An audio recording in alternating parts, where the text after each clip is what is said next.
Audio Jungle.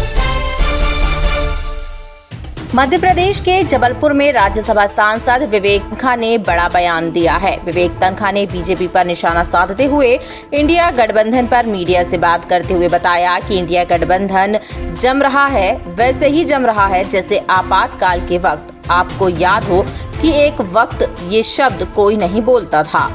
उन्होंने बताया कि आपातकाल का जो फैसला था उसके अगेंस्ट जो पहला फैसला था वो मध्य प्रदेश हाईकोर्ट का था। उस हाईकोर्ट के 2 जज थे जिन्होंने आपातकाल के विरुद्ध फैसला दिया था। उस दिन AP सेन और RK तन्खा, जो इतिहास के पन्नों में भी लिखा है, तो मैं उस परिवार का हूँ। मुझे पता है कि आपातकाल के समय क्या घटनाक्रम था। मुझे आज वही घटनाक्रम दिख रहा है। यह घोषित आपातकाल था। जैसे ही इलेक्शन की घंटी बजेगी, लोगों का जनतंत्र सामने आ जाएगा और मोदी जी को ऐतिहासिक हार का सामना करना पड़ेगा।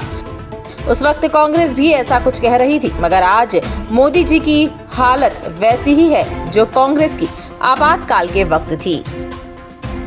नहीं, आप कह रहे हो टूट रहा था, मुझे पता जम रहा है। ये जम रहा वैसे ही जम रहा है जैसे आपातकाल के वक्त।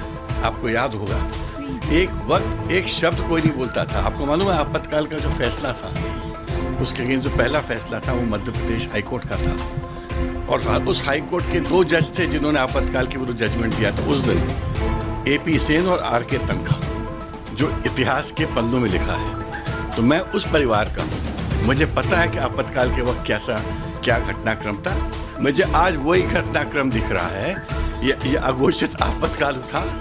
जैसे इलेक्शन की घंटी बजेगी, लोग जनतंत्र सामने आ जाएगा और मोदी जी को ऐतिहासिक हार सामने करनी पड़ेगी। उस वक्त कांग्रेस भी ऐसे कुछ कह रही थी, मगर आज मोदी जी की हालत वही है जो कांग्रेस की आपातकाल। आज भास्कर न्यूज के लिए जबलपुर से राहुल सक्सेना की रिपोर्ट।